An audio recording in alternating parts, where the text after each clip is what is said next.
Okay, so thanks everybody for joining us today. It's my pleasure to welcome Professor George Ikkos, who is a consultant liaison psychiatrist at the Royal National Orthopaedic Hospital and immediate past chair of the Royal College of Psychiatrists, History of Psychiatry, and Special Interest Group.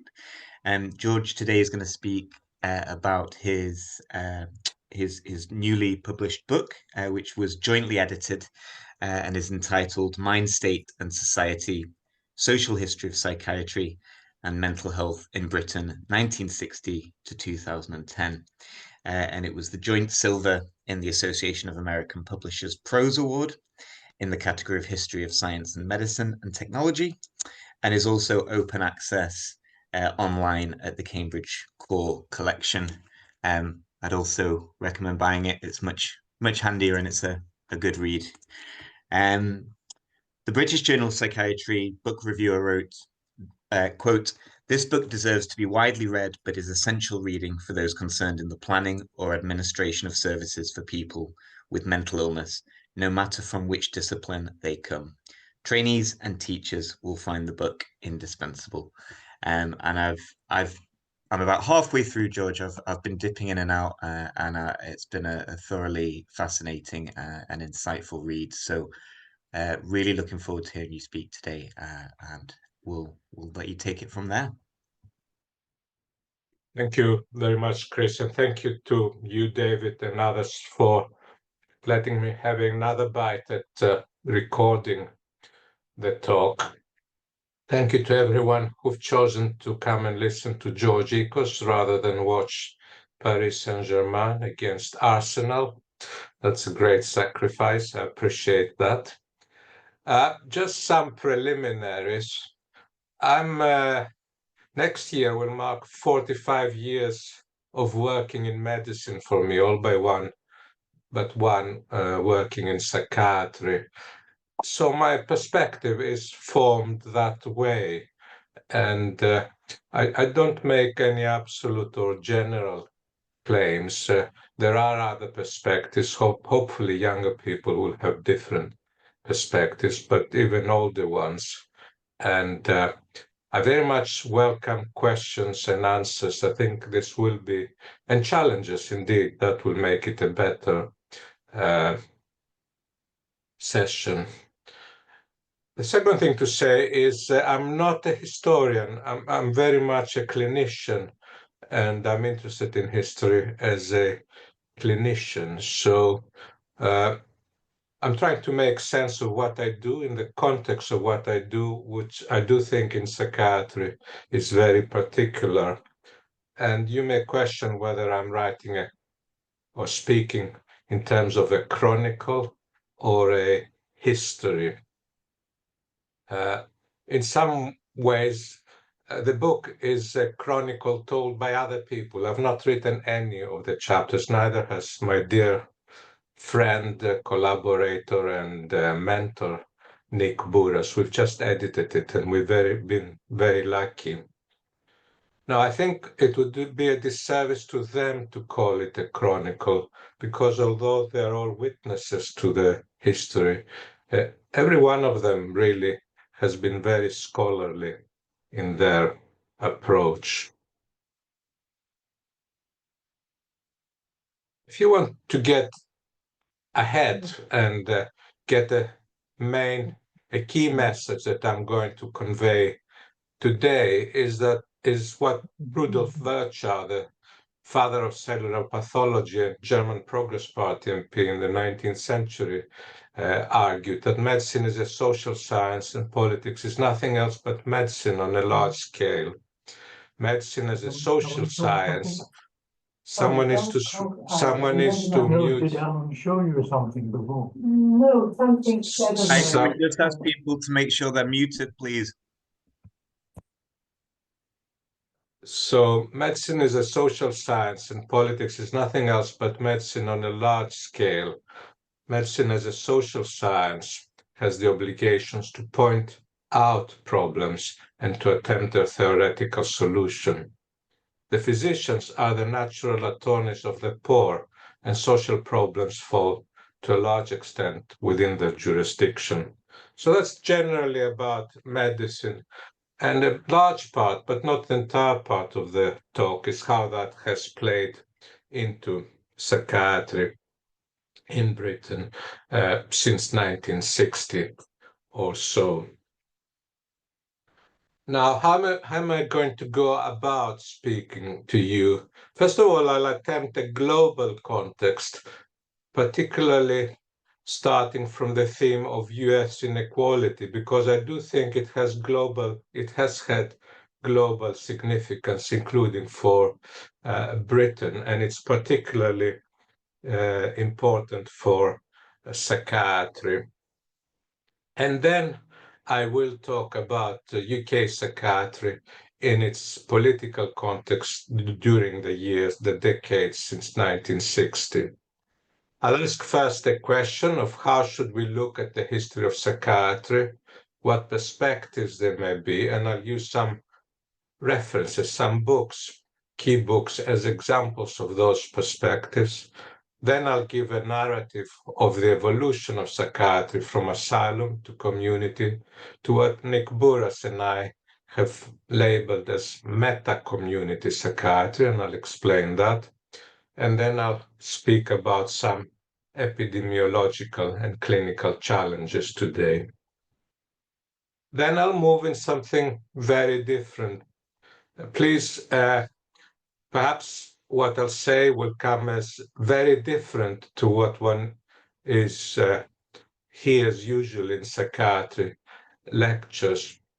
But I think what Heito Sturl has to say is very important, very relevant, and is an example of a dialectical image, something that I'm going to explain what it is immediately. In fact, I would say both the book and my approach here attempt to present a dialectical image rather than a simple narrative. And then I'll make some concluding remarks focusing on public mental health and what my colleagues and I have labeled as dialectical pessimism as a way forward.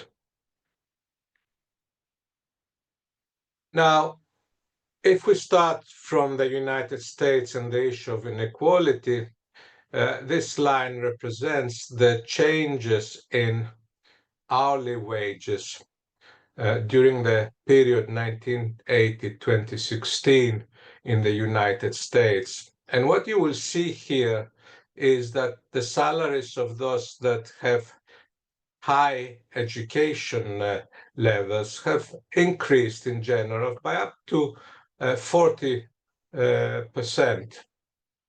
Those that have had post-college education and college education score particularly highly.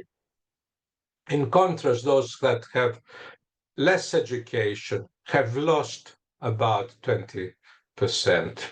And the important thing here is that this is something new that has happened in recent decades. If we look during the period 1950-1980, there is more really of a straight line. And that has implications for how people feel about themselves and their relations to others, but also the power to act within the world, and has pretty grave significance, really. I'm still staying in the United States and showing you that during the last few decades, 2-3 decades in particular, there are increasing rates of death through a variety of reasons, medical reasons here, and particularly through drug overdoses, some alcohol-related diseases, what Ann Farmer and Angus Dayton have labeled deaths of despair. So you get a very stark outcome. This graph shows the death rates in the United States compared to the other G7, i.e. the major economies until today. And what you see is that since 1980, that's the year Ronald Reagan was elected. The neoliberal revolution I will talk about a little bit later.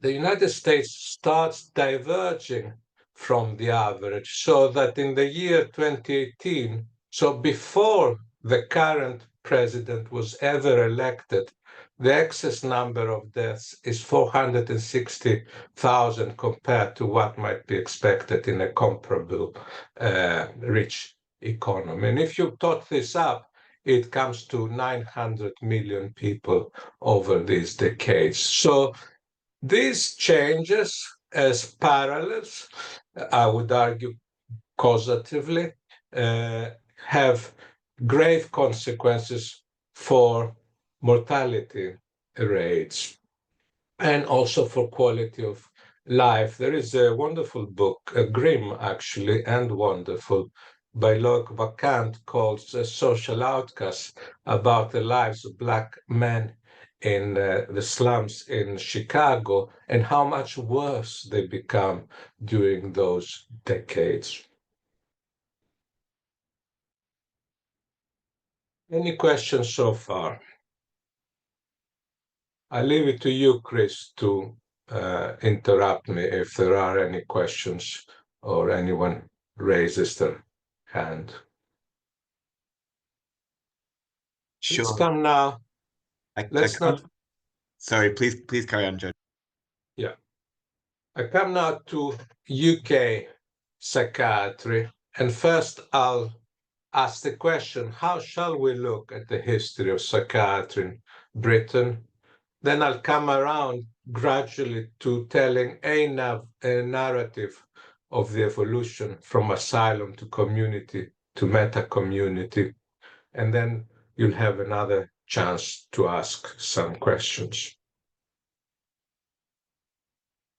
The pioneering German social and cultural historian Walter Benjamin has argued that history breaks down into images, not into stories. And the images he talks about are dialectical images. To thinking belongs the movement as well as the arrest of thoughts, where thinking comes to standstill in a constellation saturated with tensions. There the dialectical image appears. It's the caesura in the movement of thoughts. Its position is naturally not an arbitrary one. It is to be found in a word where the tension between dialectical opposites is the greatest. This is something that we have tried to capture, to work towards in our collection of diverse views in Mind, State and Society with Nick Buras. In general, I think this is a picture of history. It's always very messy. And one can take a helicopter view, look at the field or the battlefield from above to see how the land lays, or tell the main action, what have been the main changes during a time period as the years go by, or to look at a particular issue, let's say psychiatry in our case, and mental health services in particular. And that's what I'm going to try to attempt one after the other. So the helicopter view first. What I want to point out here in particular is that we cannot look at the history of psychiatry in isolation. For example, I think nothing makes sense in British history without understanding its history of imperialism. And this is a very good reference. There are others as well. Now, I don't expect you to go and read that, but Doreen Joseph, a service user, and Kamal Bui, professor of psychiatry in Oxford, have written Race, State and Mind, one of the chapters in our book. And I have to say I was staggered when I read it, because what I realized was that the lives of young Black men in Britain got worse during the years that our book covered. And what is not widely known is actually that the rates of incarceration of Black people in Britain proportionately are higher than in the United States. And when it comes actually to mentally ill people, they are proportionately even higher compared to the United States. So here is something very important that has been going on during these decades that has a very long history. I'm not an expert in that. I throw it in there for you to keep in mind. It's very, very important. And of course, we need to understand the history of our country. Here, David Edgerton and his rise and fall of the British nation has been very helpful to me. A key argument, he's an economic historian, is that the identity of Britain as a nation has only occurred since the Second World War. Before that, the identity was one of empire. After winning, contributing to the victory in the Second World War, the empire starts to be shed, and then there is the sense of nation, a nation fit for the people that have fought the Second World War, and there you get the welfare state. The history of psychiatry is closely related to the history of the welfare state, but this is where what he has to say is important. He says then that with the neoliberal revolution, the intervention of Thatcher and the conservatives in 1979 and the following decades, there is an internationalization of economy and a dissolution of the sense of nationhood. Although the rhetoric gets pitched higher, the reality dissolves. And with that comes an assault on the welfare state. I cannot praise highly enough Nicholas Timmins, a former social services correspondent, book on of the Financial Times on the history of welfare state. The history of psychiatry in Britain is closely related with the history of the welfare state. And another terrific reference is one on social exclusion by Jet Borman and colleagues. Clearly, both in the asylums and still today, people with mental illness are more at risk of social exclusion.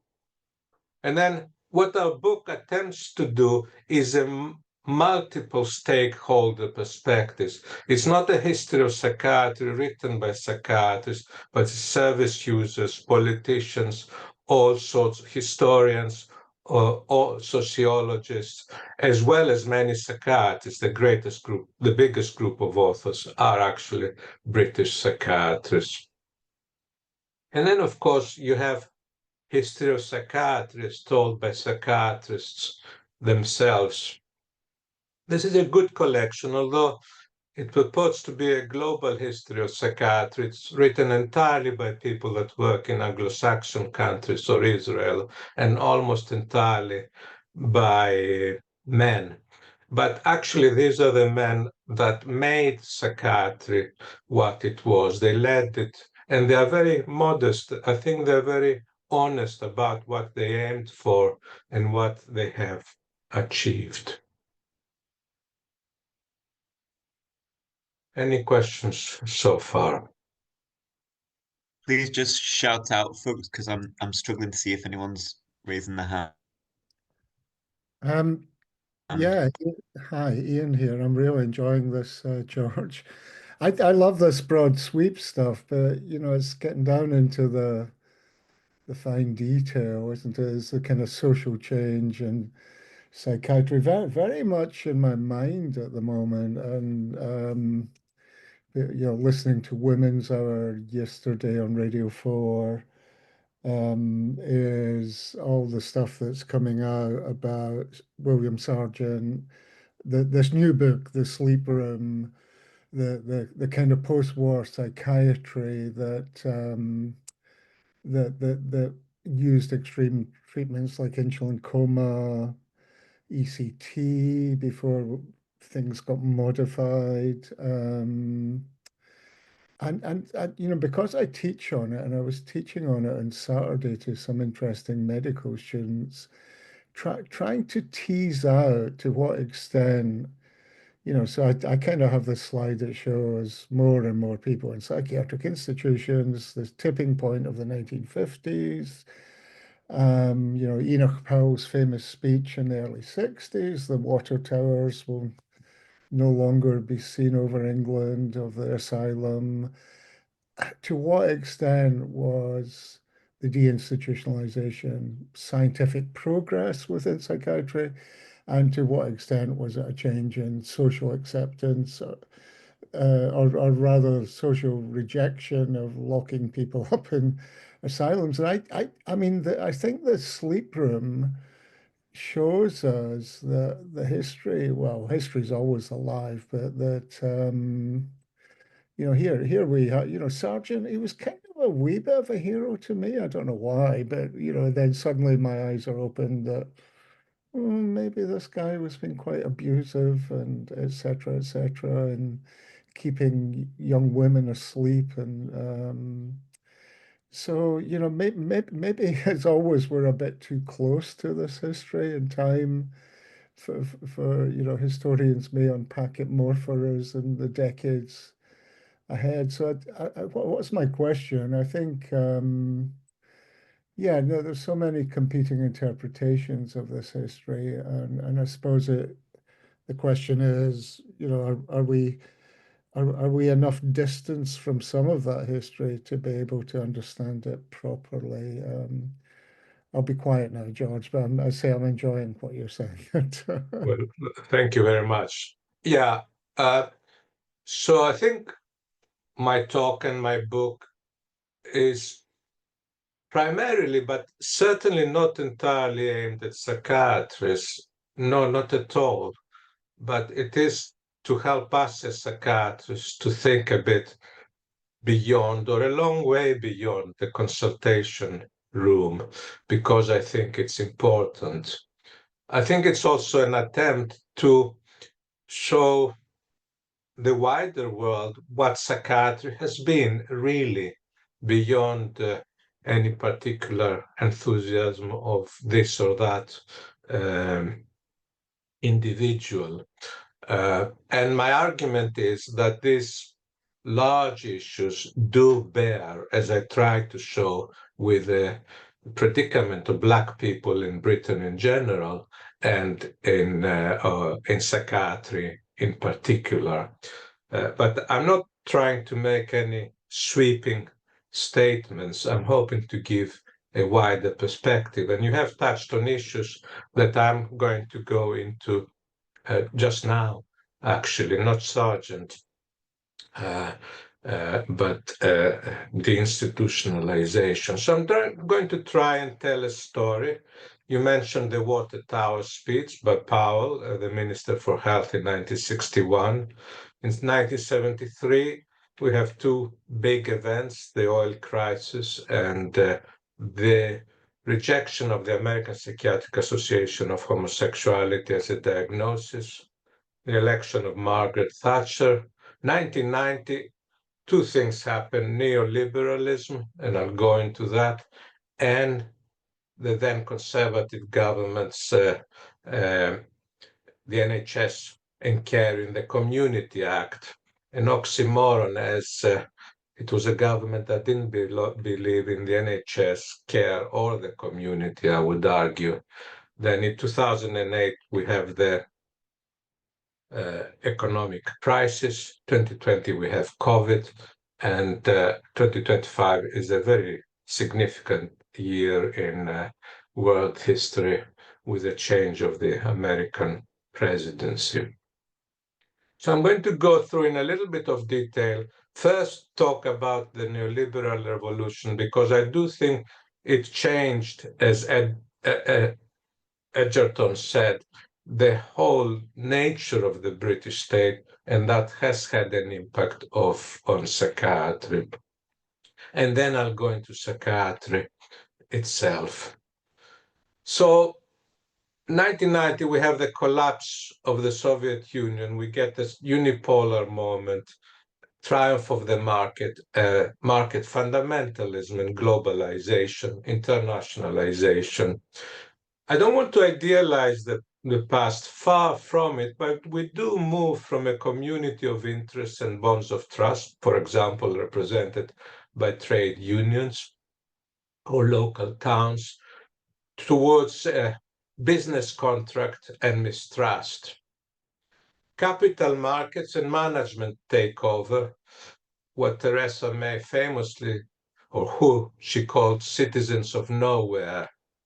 And we get the rise of inequality, social inclusion, dislocation, and debt. And these are hugely significant. For example, there is an association established between these phenomena and how people voted in Brexit, something that is of importance in psychiatry. So we have huge social economic changes, and in parallel and closely integrated and driving each other in a dialectical way, there are the changes in technology and digitalization, which together bring us evidence-based medicine, and of course the development of personal computers, mobile phones, social media, machine learning.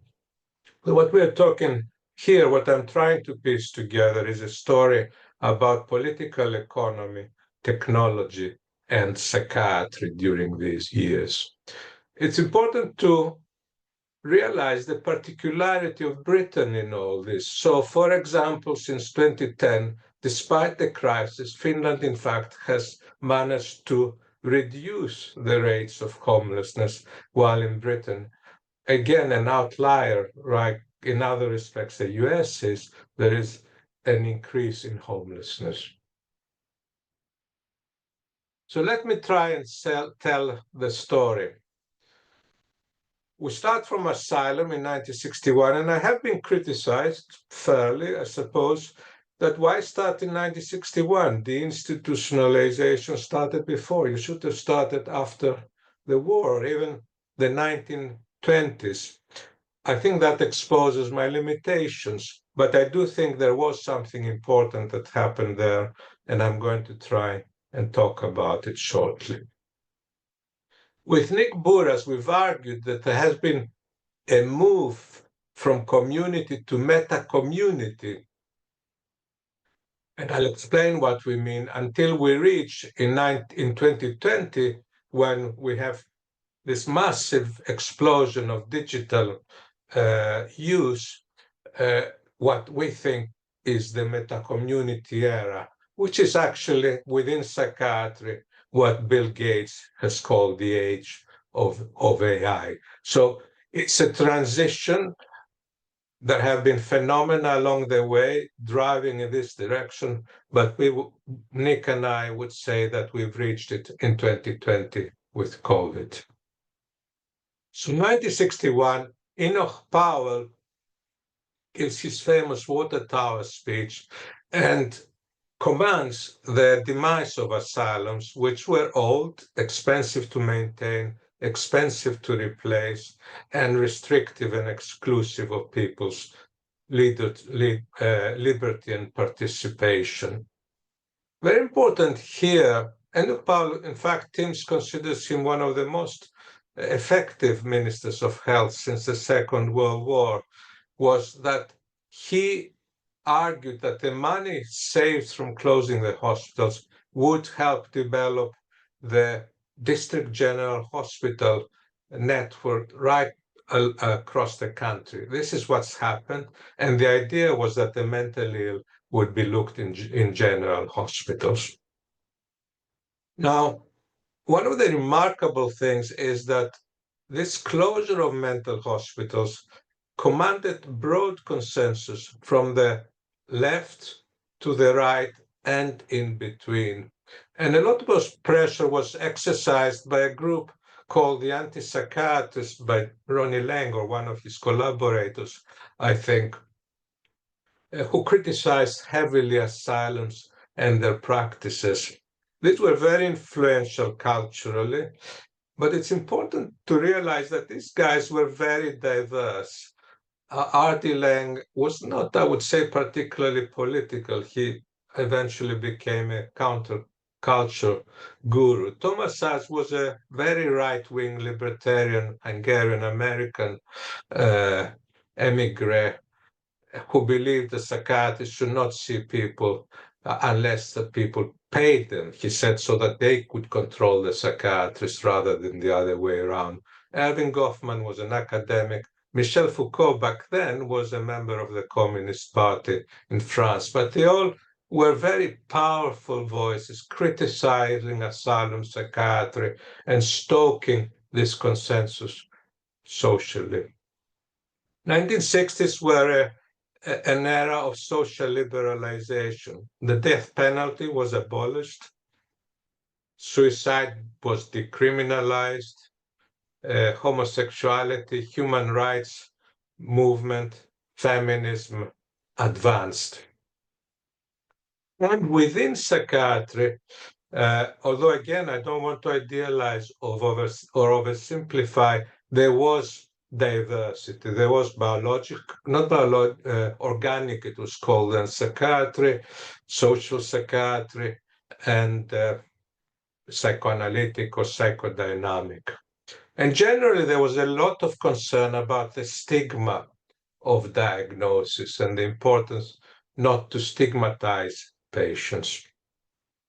As I've said before, 1973 was important. By that time, the Western economies had run into problems, in part because of the expense of the Vietnam War, and Nixon took the dollar off the gold standard. Then the oil producing countries nationalized their wealth, and that created a crisis. At the same time, the American Psychiatric Association abolished homosexuality as such as a diagnosis.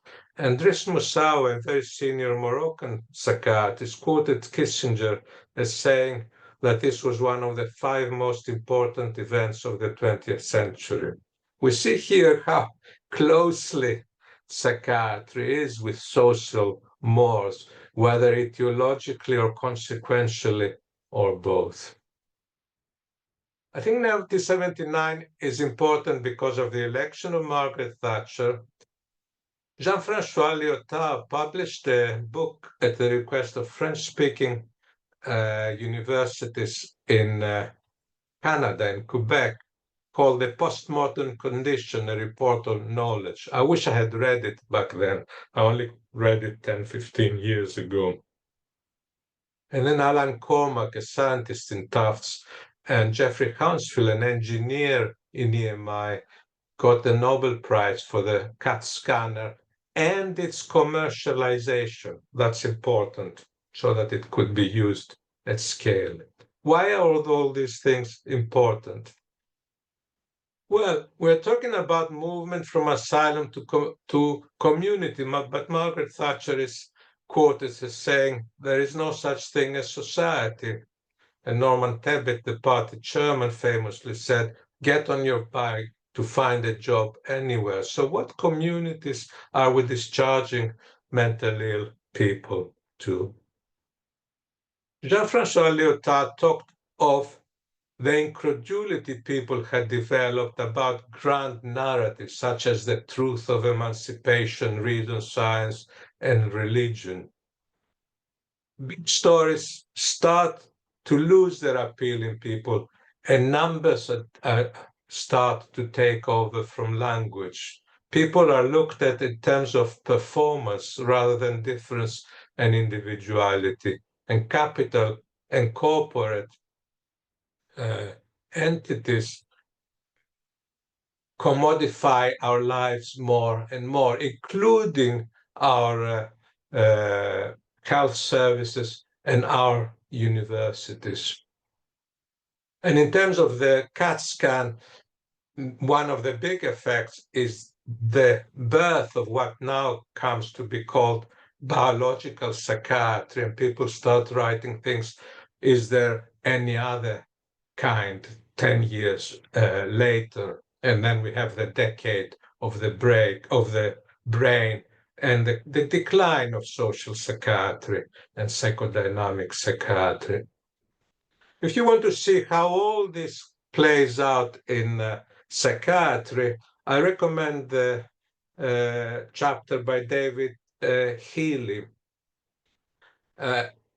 David makes strong statements, and it's important to know that this chapter was reviewed by 5 people.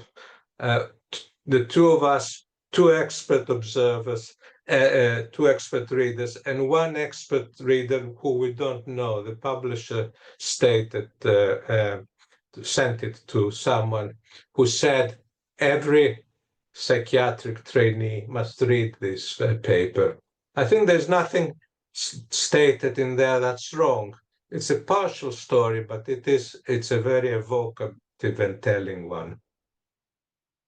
So how do things change as a result of 1979? Well, we get ever more rise of Homo economicus, the citizen who sees himself or herself as an entrepreneur and a spectacle rather than a person. There's the rise of manager and the loss of professional autonomy. We've seen that at grand scale in our mental health services. The biologization in psychiatry does not bear the fruits that it was expected to. Thomas Insel, who led the National Institute of Mental Health in the US, where he invested 20 billion on research in biological psychiatry, concluded in 2015, I don't think we moved the needle in reducing suicide, hospitalizations, improving recovery for tens of millions of people who have mental illness. It is my opinion that this failure, although I would not have said that with confidence, was always likely. For example, Stephen Hyman, the predecessor of Insel, wrote much more recently, 2024, even though as director of the NIMH, I vastly underestimated the level of genetic complexity of psychiatric disorders, Gottesman and Shields had already written a very forward-looking paper arguing for a polygenic model of schizophrenia. Had Robbins and Hughes read and understood it, they might not have foisted their categorical abominations on us in the short, seemingly reasonable, but ultimately disastrous 1970 paper that the undisciplined adventurer Spitzer turned into DSM-3. Very strong words indeed, but this biologization, concretization did have, amongst other things, strong political with small p and probably political with large P motivations that led to the outcomes that we face today and that I am going to talk about later. If you want to follow the story that David Healy tells briefly in more detail, I recommend the book by Hengartner, Evidence-Based Antidepressants Prescription. He's a psychologist, Swiss psychologist, who's worked for the European, he's an epidemiologist as well, Medicines Agency, and looks at it from multiple perspectives. I have to come clean here, and I think having read and admired this book, I do prescribe antidepressants, but I've always been a conservative prescriber, and I continue to be so. Any questions?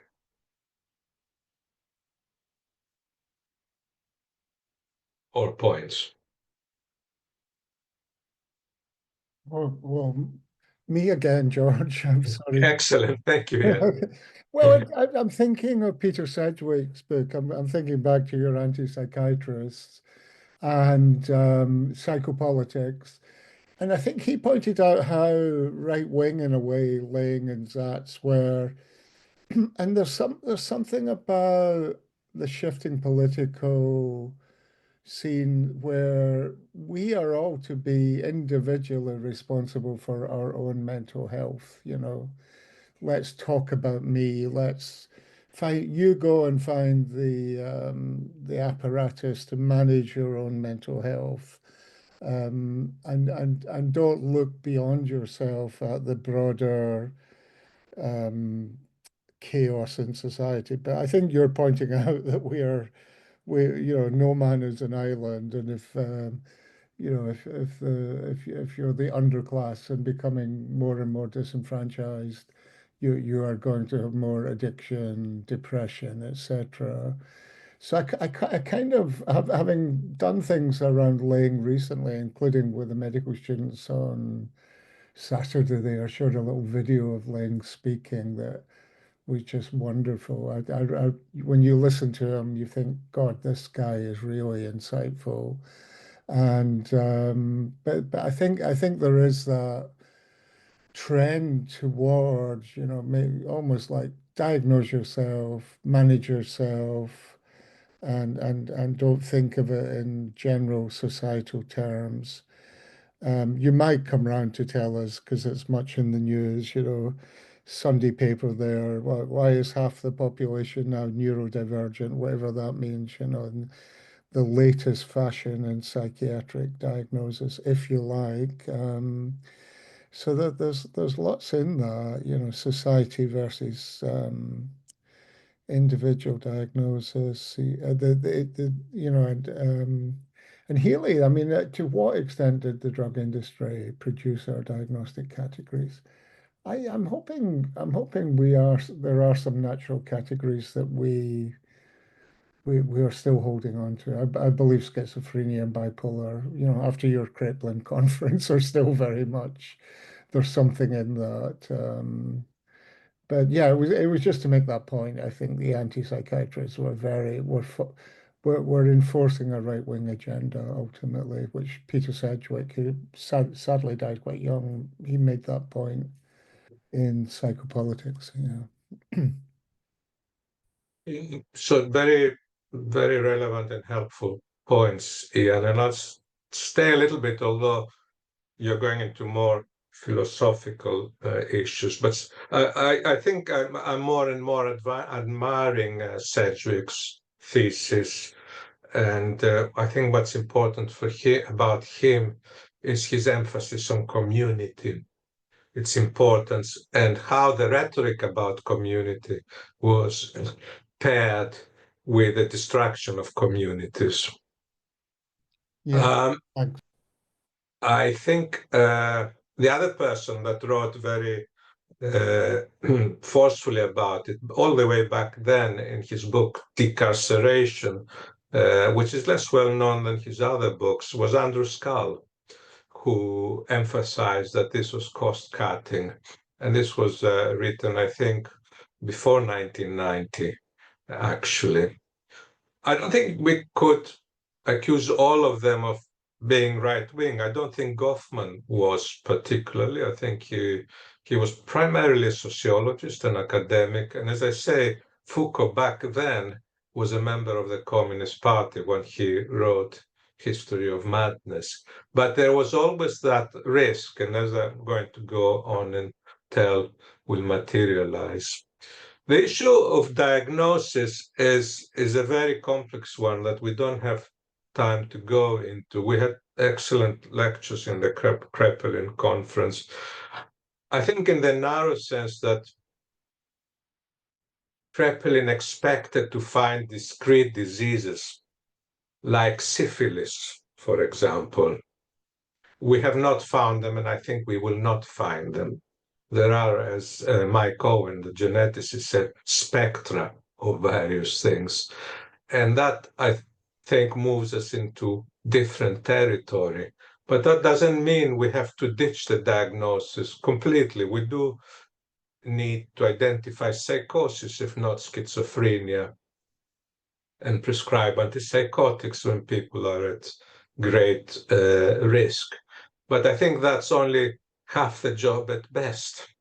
And I think one of the things that has happened with the biologization of psychosis is we've stopped listening to patients and what they have to say. We elicit symptoms, make diagnosis, treat, and move them on in a commodified environment. Whereas, as I'm sure you tell your students, Lang wanted to listen to people. And we've lost that.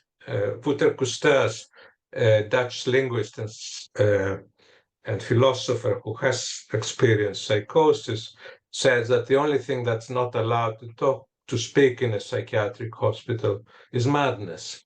Yes, people speak, but madness is not allowed to speak. Anyway, I'll move on. That's a general point, and talk a little bit about epidemiological and clinical challenges that have followed the scenario that I have outlined. On the left, in pink, is variation in how many emotional problems parents report in children as they grow older in a cohort born in 1991-92. And in blue is the same thing for a cohort born in 2000-2002. And you will see that parents report increasing emotional problems. And on the middle, you see the rate that you will see that that's primarily, overwhelmingly, because of changes in young women, girls and young women. Yes, on the right, there are changes in men or boys and young men, but less striking than in women. And that is paralleled in women in the adult population. Here is a study from UCL on generalized anxiety disorder in the population. And this is women age 18 to 24, 25 to 34, 35 to 44, and then you get a somewhat equivalent increase in rates of anxiety in young men. So it's women that seem to have been particularly affected by this increase in anxiety. Now, for me, when I saw that, it was shocking because I had thought that with the emancipation of women, feminism, advancement of careers for women, this would not be the case, but there it was. And I turned to my daughters for advice, and they suggested that I had not understood something very important all these years. And the other thing we see is a massive increase in the rate of prescription of antidepressants. However, very disappointingly, according to some, this is associated with a parallel rise in sickness and disability benefits. If depression is very prevalent, if antidepressants are effective, you might argue that disability claims should go down. Now, defenders of psychiatry say, well, that's because depression is increasingly recognized and people are increasingly claiming their entitlement. Anyway, this picture for me is troubling and it's something for further discussion, but not an advertisement for the efficacy of antidepressant medication, which is so widely prescribed. What's happening in our services as such? Well, the move from asylum to community has been associated with worse symptom control and physical health. I think that's fairly established now, but patient preference, although not universally, is for residence in the community. There has been a fragmentation and loss of continuity of care, and that has been shown to affect outcomes adversely. This is where commercialization, commodification, breakdown of community come to play in outcomes. There's been in the UK the purchaser-provider split, and the contracting. Are we really talking about community and service provision within community, or are we starting to see surveillance of contracts, etc., part of which are the guidelines, technology, and audit that give an illusion of precision, the precision of numbers rather than the attention to the individual. I'm not saying we should not have guidelines or use technology or audit, but I do think they are used the wrong way, and certainly if they're used on their own. Paradoxically, whilst we've been talking and aiming at community psychiatry during my career, the specialties that I have seen grown are forensic old age and liaison psychiatry, which are not particularly community orientated. Now, Ian mentioned the issue of diagnosis. And yes, here we have a massive change, and I think it does link significantly to the technology, to digitization. From a revolt against diagnosis, we now get a seeking of diagnosis and medicalization. The most obvious one is gender identity and tradition. And as we've seen at the Tavistock Clinic, this has proven very challenging to psychiatry. Why am I saying that digitization is important? Because people that were isolated before, people that have gender identity issues, now can communicate with others across the world and make their case, as it were. And then we have the spread of diagnosis now, like ADHD, autism, and again, a demand for diagnosis. And we can discuss, we can debate what is the significance of this. But it does raise the question, who is receiving and who should receive, and what kind of mental health services, who should have priority. And there is a literature that you may want to look into in relation to these issues. So there's been massive changes, but it's difficult to argue that these have all been beneficial. There's no doubt now we're talking a lot about mental health in a way that we were not talking before. I don't know if you want to come back here, Ian, or someone else wants to make a case before I move on to a rather different part of my presentation. Hi, George, it's Chris here. This is a slightly sort of orthogonal question, but I suppose I was just thinking about Ian's initial comments about reflecting on the kind of the historical context in which psychiatry has emerged, and at what point are we too close to the past to be able to see clearly or to gain a perspective on it? And I suppose I was just wondering what your thoughts were that because I suppose my answer would be, well, I suppose that's where there's a role for kind of philosophy to kind of attempt to try and sort of plug that gap, that it's incredibly beneficial to look back decades and decades, and it can be much easier to see how concepts have changed and how we've kind of grown and developed as a specialty. But it can be harder to see how those concepts will change looking forward. And I suppose one way of kind of addressing that is kind of having some conceptual clarity and being philosophically minded. And I just wondered what your thoughts were on that. Oh, yes. So I do think, and this is part of the story I'm telling, the kind of crude biologization of mental illness that to some extent has happened reflects a philosophical naivety or willful turning away from philosophy and the difficult questions it asks. And I do think we should have been more attentive to philosophy and better trained in it, if I can put it that way.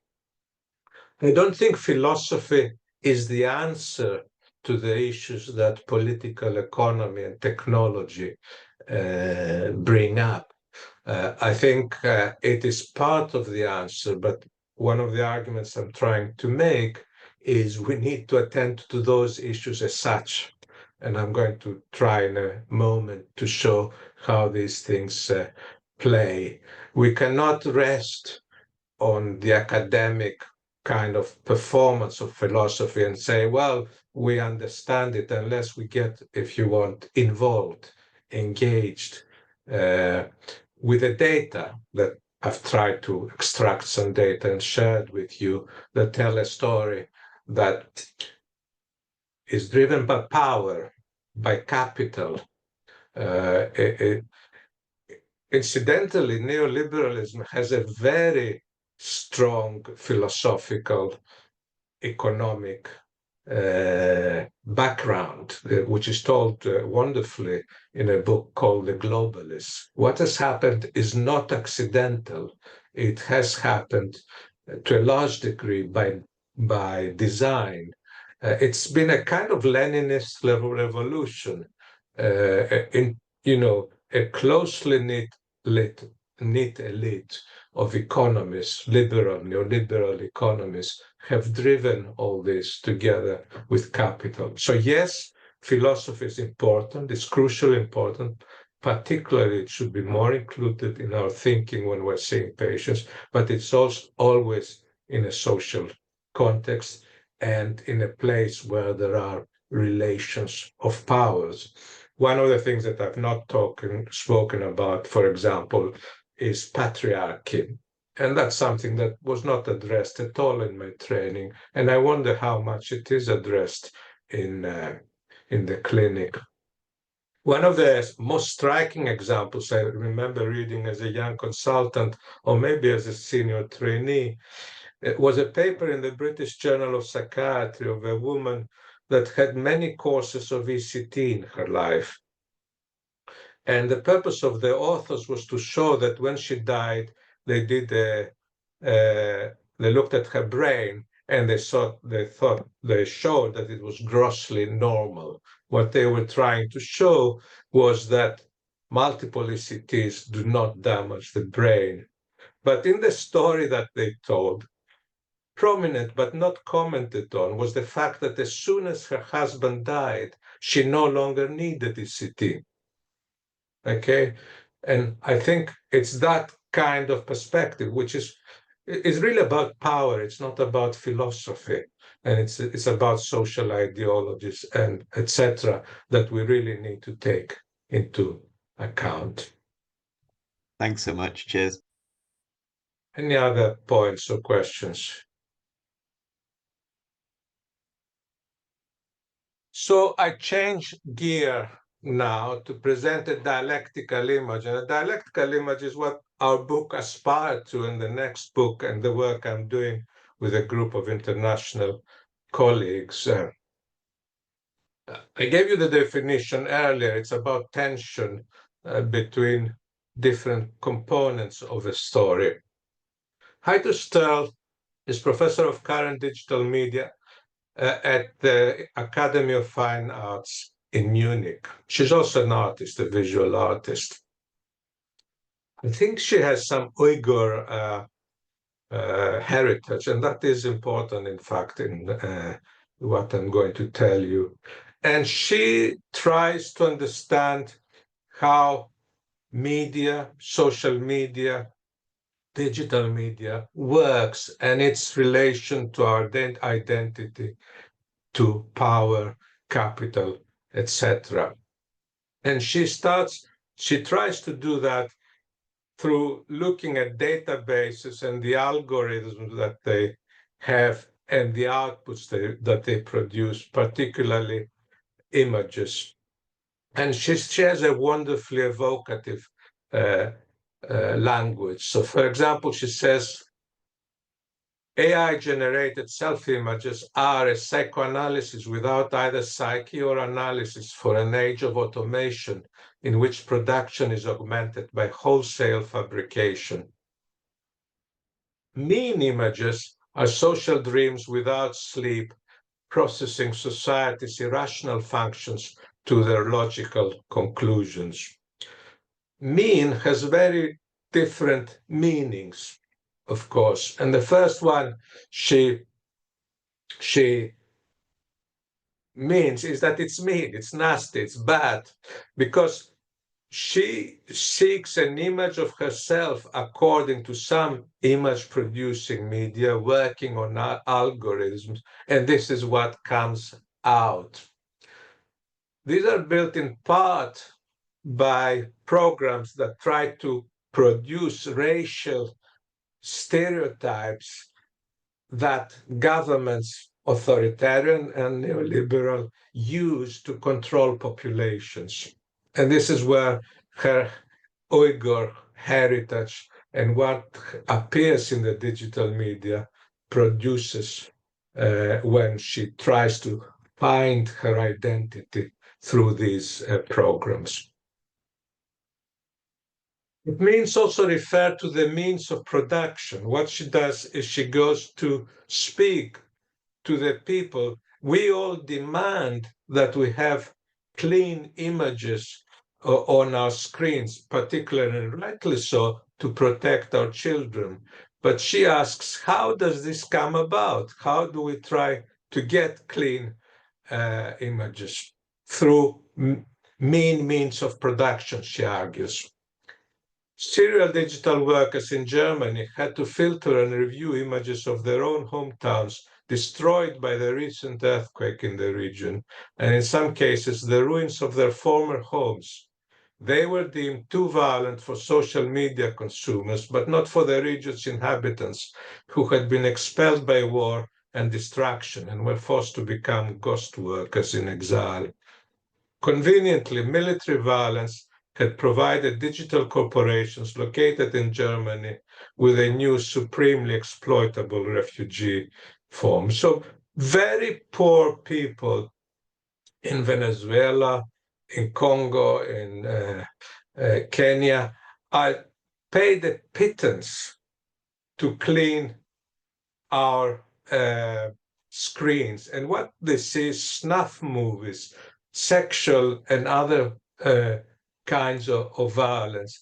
And this is fundamental to our society, to what we consider a good society. And when she talks to the workers, the Syrian workers, practically everyone has had some form of the breakdown and has had some counseling and antidepressant medication, many of them. But really, is that the answer?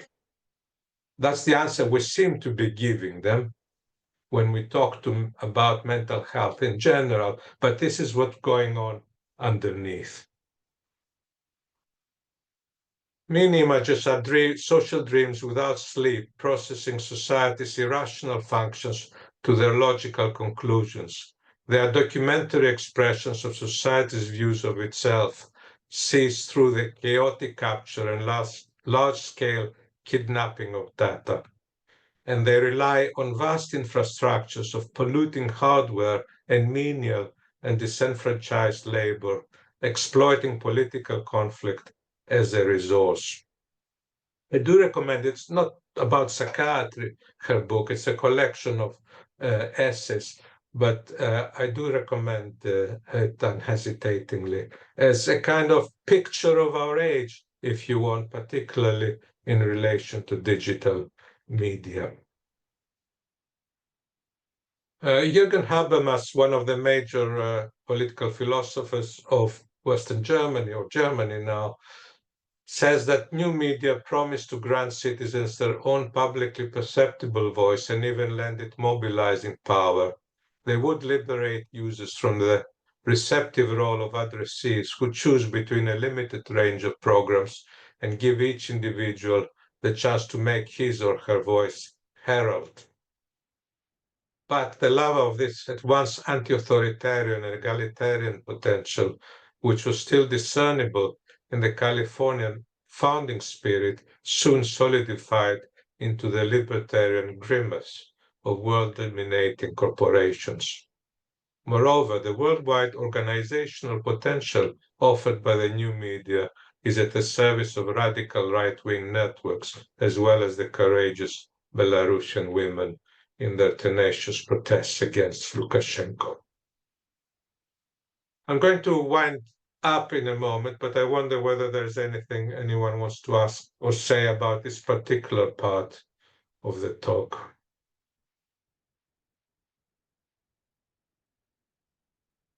Okay. Some concluding remarks. I think we must pay greater attention to geopolitical factors in mental health as psychiatrists. Socioeconomic disadvantage is a fundamental determinant of mental health outcomes.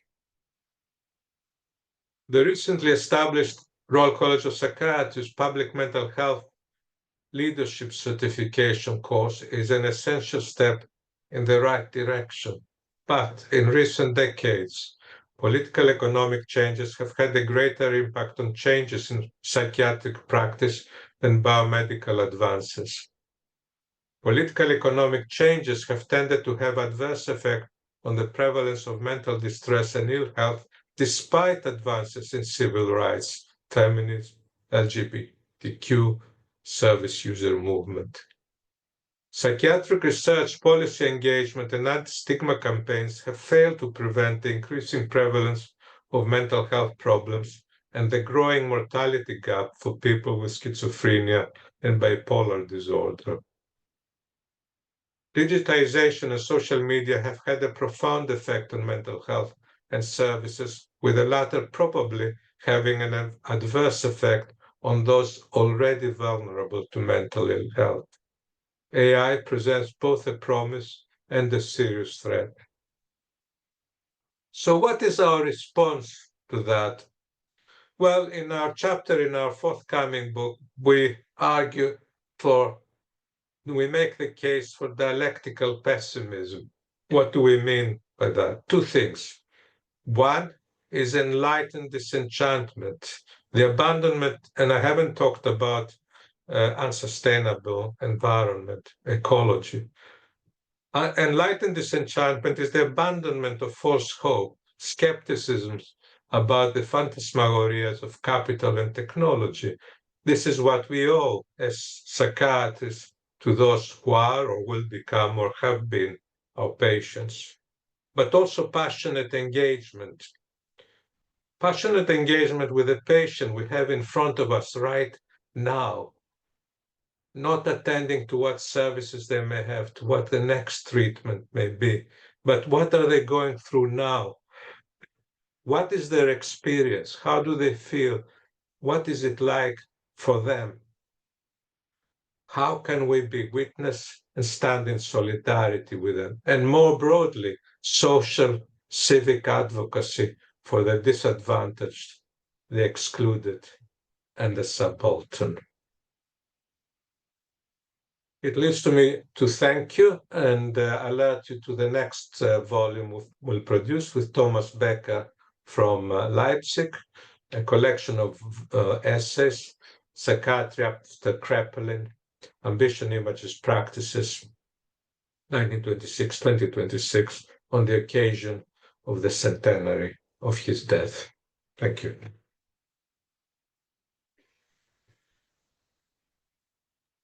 Thanks very much, George. That was a really rich and fascinating talk with I think lots to go in and think about. If there is time, I think it would be good to open it up to the floor just to see if anybody had any questions. Is that all right with yourself? Do you Of course, have yeah. I suppose I'll just kick us off. I suppose I'm just thinking about that last slide, and obviously the entire point of the book is that kind of emphasis on the importance of the kind of the geopolitical context in which we're working and living, and obviously couldn't help but think to the current kind of political climate that we are living in, both I suppose particularly in the context of Trump and a kind of post-information age, but also the kind of recent by-elections and a shift towards populism. And I suppose I was just wondering how do we navigate that? And what are your thoughts about the future for psychiatry? Yeah, well, you asked me a very hard question to which I guess very few people have the answer. Uh, the first thing is we need to think smart and to think wisely. It's very easy to get caught up with the obvious, or what seems to be obvious. We both refer to Kraepelin, who was a great scientist, there's no doubt about it, but he had a huge, huge blind spot in philosophy in particular. Okay. He made a huge contribution in the description of schizophrenia, but he uses the metaphor. He will look at mental illness and the relation between mind and brain like urine and kidney. That's a very unphilosophical position. And misinterpreting really the science of his day, Darwinism, he takes a social Darwinist stance. And ultimately, this is a disaster for German psychiatry in the Nazi era. But he was not out on a limb. There was diversity of opinion, there's no doubt about it, but he was not out on a limb. Looking back, I think we should look at what happened with the antidepressant era, as Shorter calls it. There's been this huge explosion in prescription of antidepressants. How does it sit in the changes that I've tried to describe?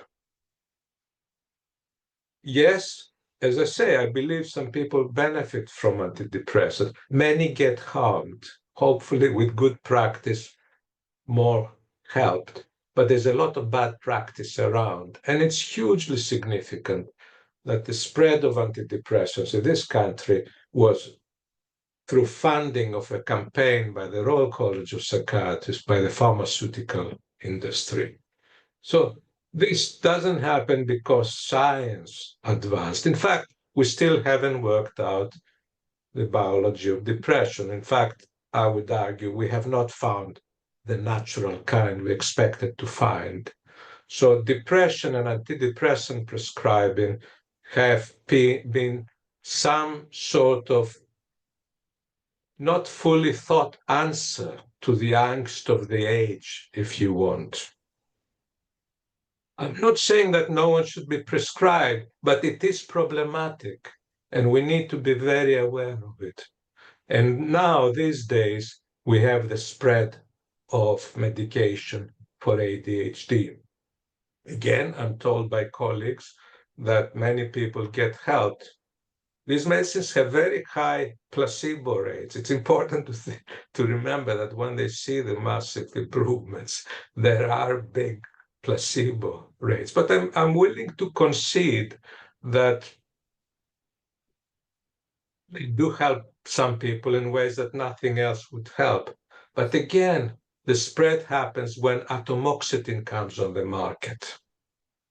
Okay, so we need to situate intelligently our practice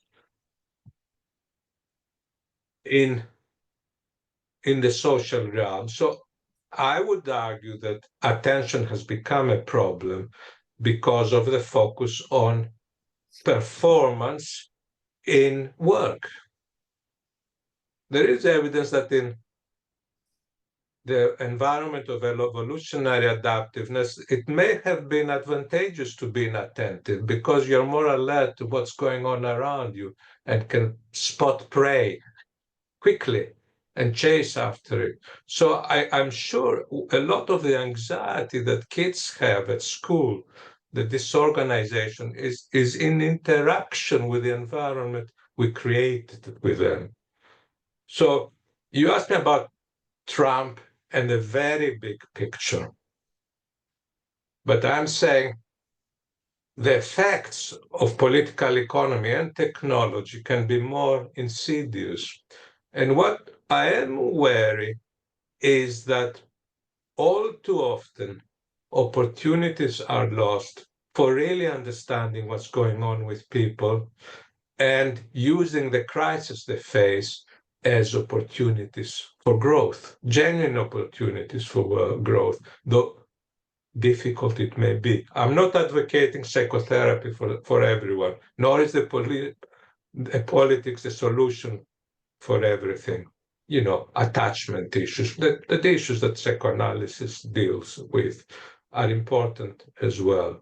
The Trump phenomenon, well, this is a very difficult problem for us. When I'm editing a book on Kraepelin. One of the American authors, a service user and now academic, had to withdraw from the book because of the restrictions of the new administration and the impact of funding on the department this author works. I think it's important that the editors of the major psychiatric journals recently have emphasized that they will not bend to these political powers, but we'll see. It depends on who owns the journals. I don't know if you've seen a very good interview by Giovanni Fava in Mad in America this week or last week about his experience of editing psychosomatics and psychotherapy, which he took from a very low impact factor to a very high impact factor. And he had a lot of support from his publisher because he could see that he was doing something innovative, challenging the consensus, unearthing new problems with antidepressants. But when the old publisher has gone and he was retiring, the new publisher wants to change the style of the journal so that it publishes only open access articles. Why? Because they get paid to publish open access articles. So you and I that may not have funds, that cannot do expensive research, but have something really important to say, may get no forum. Okay, and this is now the importance of the Royal College of Psychiatrists as publisher of the British Journal of Psychiatry. Now, this is difficult because the college is a partner, social partner of the government. And a lot of their funding comes, of the college comes from government. So I don't have an easy solution for our professional representatives. I understand that our colleagues in the professional organizations in the United States are rather cowed at the moment. And what will they do? Yes, there will be well-meaning people that will come to pick up the pieces at the end of the day. If they are allowed, they will be allowed into prison or whatever it is. Concentration camp.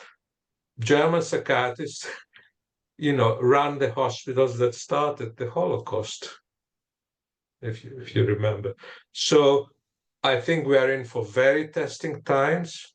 I think the risk and the reality is that psychiatrists are withdrawing into private practice. The NHS is not retaining people over the years, and that's a grave loss for those that are most vulnerable in our society. That's why I'm saying it's important that we adopt an ethics of activism. And I think we should, like we've been taught, management, not just medicine, we should be equipped with the ability to think politically, not party politically, and to know how to be effective in public discourse and debate and have something innovative to say. Thanks very much. Can I jump in a bit there? Because I mean, everything you've said there, I would agree with. I remember, because I'm older, 1990, the American Psychiatric Association telling radical psychiatrists they couldn't campaign for socialism because of the the link between adverse social circumstances and mental health. At the same time, telling evangelical Christian psychiatrists they should not be bringing religion into the consulting room. So there's that whole ethical question. But I think, and this might just be my delusional folly from my Marxist youth, I want to still be a dialectical optimist rather than pessimist. And I think everything, this wonderful talk you've given us, George, points towards, the social dimensions of mental health. And that if society were to transform in some way, then mental health would improve. In addictions, which is my field, and I don't know if you've read him, Bruce Alexander, the famous researcher, look up Rat Park experiment, sociologist, social psychologist, but his book, The Globalization of Addiction, a study in the poverty of spirit. He's a Canadian and he's done a lot of work with First Nation Americans and Canadians. So when those communities were decimated by change, racial change, many of the people became alcoholics, and he showed the social dimensions. The other person I've started reading recently, and I was never a kind of anarchist, but I'm maybe coming around to it. David Graeber, have you come across him? Yes, I have. Ah, Yeah, oh, I've got such a crush on his books at the moment. He sadly died. I don't know if he yeah, liver yeah, disease, but yeah, the author of Bullshit Jobs and The Dawn of Everything and yeah, and wonderful books. The Ultimate Hidden Truth of the World, which is a collection of essays. But he's saying basically, human beings, remember your history, go back to the origins, and of tribal existence, hunter-gatherer, and this horrible social interaction that we're all caught up in this capitalist world. Needn't be like this, and ultimately we as a group of human beings may find yeah. a way to change this. And I think that's the hope. That is the my dialectical positivism for I Ye- still believe there's a core of mental health that is illness, but that's a different debate. Yeah. But yeah, anyway. Oh, well, if we take delirium, for example, Yeah. post-operative delirium, we can see the biological effects. Of course, even there, you get similar changes in different people and you get different responses. I would say we need to look at the whole, at the totality, and that includes the biological constitution. Uh, in a way, when thinking about this talk, I was thinking that all side disciplines are set up to fail. Because what is psi? Psi is the psyche. We don't like talking about the psyche in English culture, I think. But Aristotle said that the psyche is the form of the living. Now, the notion of form in Aristotle is a complex one that I don't understand completely. If we are psi whatever, we need to have a full understanding of what we call body-mind. I think we've not paid enough attention to language. I think we have to be careful with optimism. First of all, let me say I'm not advocating that we should be talking to patients about socialism any more than we should be talking about Christianity or Islam. No. That's why I put the emphasis on activism, which contra Kreppelin, who was very much for the dominant German superior racial, we should be looking to support the disadvantaged, the excluded, the subaltern. I think the problem with optimism is the false optimism that turns a blind eye to the problems. As Wendy Brown says, we tell our kids, have a good CV, learn this, perform well, but then the environment is a disaster. And at the moment, as Chris was saying earlier, we face a very, very grave crisis. So I'm trying to maintain some optimism in action, in practice. And despite all these difficulties, when I'm with a patient, I want to think that I give them hope, or at least they feel I'm with them and I'm genuinely interested in what they're going through. But yeah, we probably have different characters here, and that's not a bad thing. Not a bad thing. Yes. I know we're almost out of time, George, but I just wanted to comment on what you've just said there, because it's been on my mind about when we talk about it, it feels like a very hopeful message you're giving, actually. To me, it sounds as though there's quite a missionary energy behind it, which I'd be absolutely behind. And I suppose it raises the question in my mind about what the theoretical basis of hope is for you and for us, collectively, beyond the sort of instrumental benefits of our practice, because you have enlarged the vision of psychiatry beyond that. I think you're talking about what's in the common good and what range of goods we ought to be educated about to be effective mental health practitioners, including political goods. So that ought to be introduced into the training and formation of psychiatrists. Yeah. And just one other comment here would be about therefore what seems to me to be a political thought. It seems to me there's a sort of naive version of social psychiatry, which is that it's just about stress and vulnerability. There are social stressors and individuals who are vulnerable, and the interaction somehow or other manifests itself through illness. But what you're talking about, I think, is about how people identify and the identifications that they take on. And that might take them into very, very different places, including questions about their very own identity, which is something which is very current in psychiatric practice. You flagged up issues about gender and neuro diversity and so on. So, yeah, so the politics of social psychiatry seem to me to have to be based on a theory of hope, which is more sophisticated than a stress vulnerability model. Absolutely, yeah.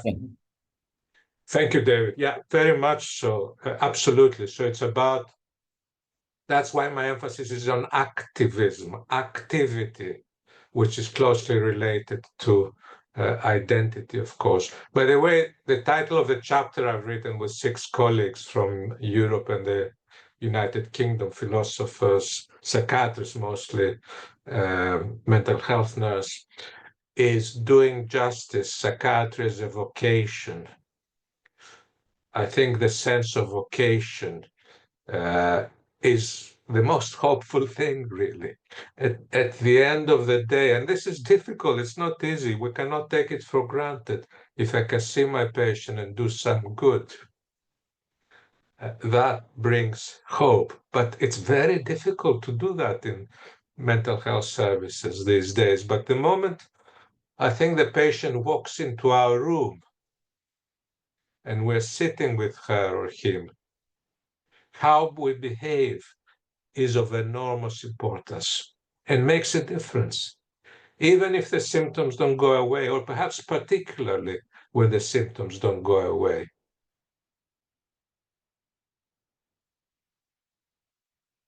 Thanks very much, George. I'm mindful of time. Is there anything? I guess do you have a sort of a closing message or any kind of final point that you would want to finish up with or to emphasize? To put Dialectical pessimism. Dialectical pessimism. That's my message. We're in a difficult time. It really is difficult, but we won't be a profession if we don't stand up. We have fallen before, and it may happen again.